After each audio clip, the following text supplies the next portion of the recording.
I'd like to call over the Planning and Zoning Commission meeting for DeKalb, Illinois, this October 19th, 2020. In accordance with state mandate by Governor Pritzker, we are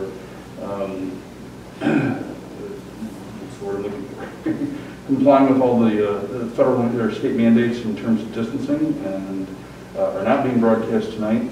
However, it will be available on YouTube later. With that, I'd like to call roll call. Becker. Here. McMahon. Here. O'Flaherty. Here.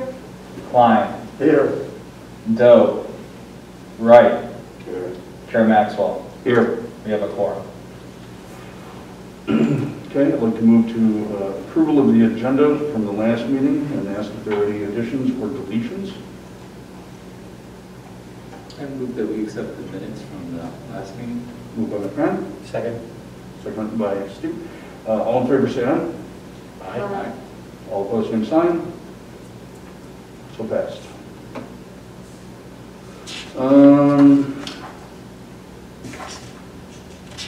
Sorry. Do the minutes next. Yeah, I'm sorry. I misspoke, I'm sorry. I should have said I approved the agenda. Okay, I'm sorry. Then I should have said agenda. Agenda approved. With that, I'll move to the approval of the minutes from the last meeting. So moved. So moved. First. Second. Seconded by O'Flaherty. All in favor, say aye. Aye. All opposed, same sign. Move to the portion of public participation. If anybody has anything to speak of that is not on the agenda, would like to come forward now, please do. Okay. If not, we'll move to new business. Public hearing by Roger and Carrie Nelson for approval of variance article 7.04.4A of the Unified Development Ordinance to allow an addition to a detached garage to encroach 7 feet into the required 10-foot setback for an accessory structure next to the alley for the property located on 216 North 1st Street. I'll ask the city to make The petition will go first. I'm sorry.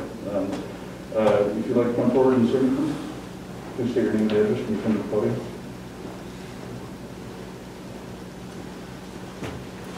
Watch your stuff there. Yeah, you need to move that. Okay. Can I remove my mask? Yeah, you can. My name is Roger Nelson. I'm here with my wife Carrie to make a request for a variance that will allow us to make an improvement to our garage at 216 North 1st Street where we reside. We bought this property about a little more than 4 years ago, and at the time it was in pretty bad shape. It had been foreclosed, it had been vacant for a couple of years. It had been vandalized. People had broken in and stolen the copper piping from outside. But we had driven by it many times and had fallen in love with it. And so we took the opportunity to purchase it. And we made a lot of improvements on the site over the last few years. We spent over $100,000 on it, most inside the house, other than the roof. And now what we'd like to do is begin improving the other structure other than the house, the garage that's on the site. While it's not in a historic district, it is a rather historic house. It's featured in Steve Bigelown's Landmarks of Barber City, which you guys are probably familiar with. In fact, our house is right there on the cover. And there are 2 pages inside devoted to the house. And it actually talks about the garage also, which is in the back of the property, and refers to it as a carriage house or a coachman's quarters. And it was built, we believe, about the same time as the house, which was 1905. And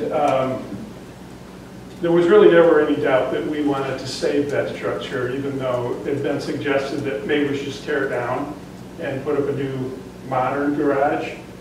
but we always wanted to save it. But there was, there's been one kind of obvious flaw with it. And that's it has a second floor that overhangs the first floor, kind of cantilevers out. And it's sagging. I can see if I can come with this. There's the view of the building from the city parking lot between First and Second. And so that's the view that people have when they come to visit DeKalb. If they're coming to the Elwood House, or to the Egyptian, or they're coming to Corn Fest and parking in that lot, that's the view they get. So we want to improve that view. And in order to really do that, we want to make sure the structure is solid and secure. And we'll see, there's a side view, and you can see how that front is kind of, that second floor is kind of tilted. And somebody at some point had put those supports there to try to stop it from sagging, and it probably did. I don't think it's insecure at this point, but it just needs to be repaired. So our proposal is to, first we would break up the cement that's underneath there, build a foundation underneath that, and then we'd have to jack up that second floor a little bit, and then build walls to support that second floor. And then we would pretty much duplicate the garage doors that are there now. They would just be brought out 4 feet. Those doors are actually, were probably custom. They're 10 feet, 7.5 inches wide, which is a pretty big garage door. We would put more standard 9-foot doors. So it would look very similar, but the doors would be a little bit smaller. And we also, up above, you see there's a door there for the hayloft. We want to keep that. We want to improve, make that look a little bit better too. So what that means is that would put us pretty close to the alley. But you can see the base of the structure right there is currently about 7.5 feet from the lot line. And the ordinance calls for 10 feet. So the building has always been too close to the garage. And so what we want to just do is build straight down from that second floor, support it, and later on we will address the rest of the building. We'll address the siding to see if we can save that, we will. If the one side in particular at some point had a lot of vines, I think they grew up on it. So there is some damage to the siding. But if we can save the siding and just paint it, we will. Otherwise, we'll replace that and improve the whole look of it. So I think that's about all I have. If anyone has any questions, I will take them now or later after the staff report. You want to just come straight down? Straight down. So Yeah. the bottom part would come out even with that. Right. So it wouldn't be any closer, the top part wouldn't be any closer to the alley than it is now. Right. Yeah. There's the side view. Yeah. You just come straight down. Are there any other buildings along there I didn't notice when I went through that are closer? The whole alley is garages. There's about, I think there's 4 all along there. They, most of them are right in line with the base of our building. I don't think any of them come out to that second floor level. The picture from across the street, when I was looking at the packet, that building looks like it's encroaching on the setback too. I mean, not... The apartment building there? Yeah, it looks like it's fairly close. It's closer than the 10-foot allowance. At least that's what... I'm not sure about that. It may be, but there's a house right there that's within about a foot or 2. Yeah, this house. Yeah. That one right there. The first image shows the aerial of it. And so, I mean, it doesn't look like it's unprecedented for it to be as close. And it does look like the people that are using their garages, the other residents, as opposed to putting their cars in the garages, they're parking next to the garage or in front of the garage along the alley. So it doesn't look like it's would be less beneficial to extend the house or the garage for you to actually have to park in the garage. Just my perspective. Yeah, I'll just run through the report Yes, quick. please. So, yeah, the applicant described very well what's being proposed, reason why for the addition. So the UDO has a setback for detached accessory structures and garages of 10 feet to the alley. And the survey shows, as you can see, that the overhang here is 3.6 feet to the alley, and underneath is even within the 10-foot setback. As you can see, the aerial, I don't have exact measurements in the other properties, there's other garages there that probably within 10 feet are pretty close, or maybe have a shorter overhang in there too. So it's a legal non-conforming use, and the UDO states those can remain. You just can't add to them or extend the life of them or add additional building area, which you're doing underneath. They're not extending any further out than the overhang is, but that still would require variance, and that's why Mr. Nelson applied for that, to waive that. So things we look at, the reason why there's a 10-foot setback, to make sure that there's some reasonable setback to the alley, there's maneuverability with cars and vehicles, et cetera, getting in there. And as you can see here, they have room to do that with the parking lot next, right behind the particular garage here, so there should be no issue with that. It's established kind of along that alley that other structures are fairly close to the alley also. And wants to maintain this property, as you mentioned, put a lot of money into it, and retain the garage, improve it. It's kind of a safety issue right now. So I've listed the findings of fact for the variation. As I mentioned, can't yield a reasonable return. The strict application of the law, they wouldn't be able to improve the garage at all because it's not conforming, so it'll just get worse and worse with it deteriorating. So the applicant obviously did create the conditions here. The garage was built in 1905. It is kind of a unique situation, unique hardship, where they just want to carry out the lower level of the garage to meet the second level for safety reasons, get more garage space for modern vehicles. It's pretty tight in there. And meeting all the other variance requirements and findings of fact. It's not going to be damaging to any other properties in the area. In terms of any public comments, we did get one letter of support from Robert Carlson. He's the owner of the apartment complex, actually, that you're referring to, Steve. 118, 126 Oak Street. The forum for this indicated support of the variance. So that was the only public comments we received. So we do have a sample motion recommending approval per the Exhibit A, which you did have, shows the area of the addition under the overhang shown on the survey. And with the elevations, I think there's shown that you're proposing, Roger, a couple slides down, what it will look like there with the addition and the floor plan too. So we do recommend approval of the variance request. Okay, at that point, I'll ask if there's anybody from the public that's wishing to speak to it. If not, I'll close the public hearing and open it to comments and questions from the commission.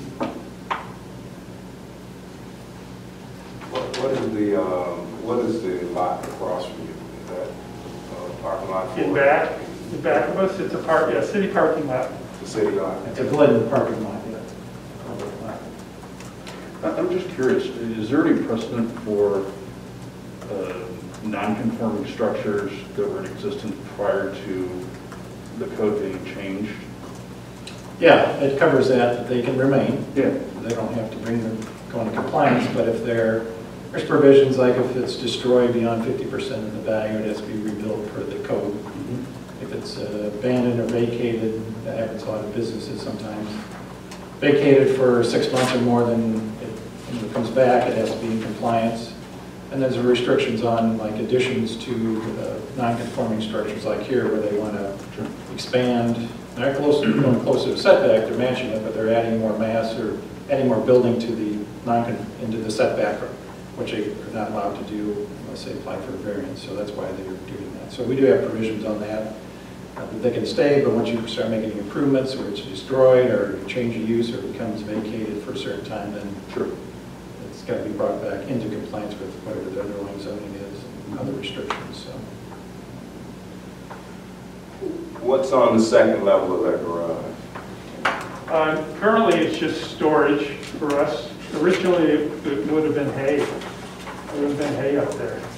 Nothing that, not a livable quarters or anything? No, it was, in Steve Bigelown's book, he describes it as a living quarters at one point. There is, but currently not. There's evidence that there was like a potbelly stove on the first level, and kind of the outline of where a toilet was at some point. So I believe that somebody lived in there at some point, but it's just a garage with storage for us now. And you use it currently as a garage? Yes, and workshop. I've gone by there many times, and I'll sort of miss that, because I kind of like that. It's kind of interesting the way it is, but I support your proposal. I've actually cleared out added the second level in that garage. Is that right? I knew the owners, Joel and Krista, years and years ago, and when they moved out of the house, it is a gorgeous house, by the way. I'm glad somebody's taking care of it. Yeah, I cleared out the attic in that, so I've been in that many times. I'm glad you're preserving it. Thanks. We could probably use some help cleaning it out. Well, we were throwing it out of that second story door, so I don't know that I want to do it a second time. There was quite a bit up there even then. Dan, what would be any, when they, in the UDO, it talks about, you know, being a 10-foot setback. What would be the purpose for that? Is it to take it off? Just make sure the structures aren't right along the alley, because in the alley you do have vehicle traffic and sometimes garbage pickup, so I want to make sure that it's not right on there for any danger. So they're 3.5 feet off, the overhang is, and that's what the underneath will be. There's a public parking lot on the other side, so there's maneuverability, it's not an issue. So that's a basic reason, just to make sure structures are not right up on the alley where they can, it's hard to get in, maneuver, you're maneuvering back out in the alley. Some things are not ideal. You know, you just have alley access, I think, for homes on this, I believe, just one side. Everything else is a commercial parking lot, apartments with no access, so it's not like you have other garages on the other side of the alley where you got cars moving in and out or anything. And where is your garbage currently picked up? Right back off the alley.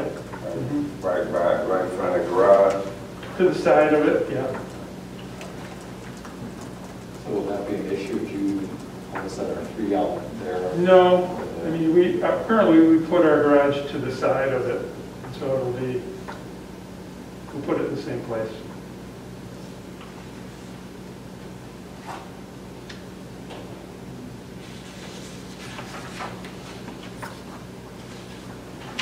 Any questions? I'd like to make a motion. Yeah, please. Based on the submitted petition, testimony presented, and findings of fact, I move that the Planning and Zoning Commission approve a variance to Article 7.04.4A of the UDO to allow an addition into a detached garage to encroach 7 feet into the required 10-foot setback for an accessory structure next to an alley for the property located at 216 North First Street, as shown on the site plan dated 9/9/20, labeled as Exhibit A, and for the architectural elevation dated 10/8/20, labeled as Exhibit B. So motion by Flaherty, seconded by Klein. All in favor, say aye. I'm sorry, roll call. Becker. Yes? McMahon. Yes. O'Flaherty. Yes. Klein. Yes. Doe. Wright. Yes. Chair Maxwell. Yes. Motion passes. Yay. Thank you. Thank you. And if you just want to send Max a schedule with I spent a lot of time working I'd in like the to interior of the formally house thank Dan too. Olson too for guiding us through this process and making it easy. We made it easy too. Yeah. Thank you. Any staff reports? Just briefly, the last meeting, of course, we had the rezoning hearing on the City Hall block with John Pappas. Motion to approve, ended in a 3-3 tie recommendation. The applicant met quickly with the residents, and I would say that they're on the council meeting for next Monday. They've looked at reducing the density that they have, maintaining the community gardens. The elevations have changed, so we're still getting the final details of those, but they did attempt to address all the issues of the commission and residents there. So I'll be up on the council next Monday from the council for review. A few other items to note. Campus cinemas, the city's been through a lot with that in terms of court case, but that's in the process to start, I guess, demoing that. The city owns it now, but the previous owner was, the agreement was to remove that, demolish it, so that will be started this week. Sorry, today. And I think take a week and a half to finish, I think, so that's good news. Also about it, the Facebook along Girdle Road and Ferrera site, the road itself, Girdle Road is almost finishing up. I think the final lift has to go on, but that was widened like a 3-lane cross section. Roundabout's finished out there, Peace and Girdle Road, so that's all good news that both projects move along pretty quickly, so just wanted to mention that. That's all I have. Good. With that, I'll ask for a motion to adjourn. So moved. Moved by Ray. Second. Second by O'Flaherty. All in favor, say aye. Aye. All opposed, same sign. All right. Motion carried. Cool. Thank you, ladies and gentlemen. Thank you.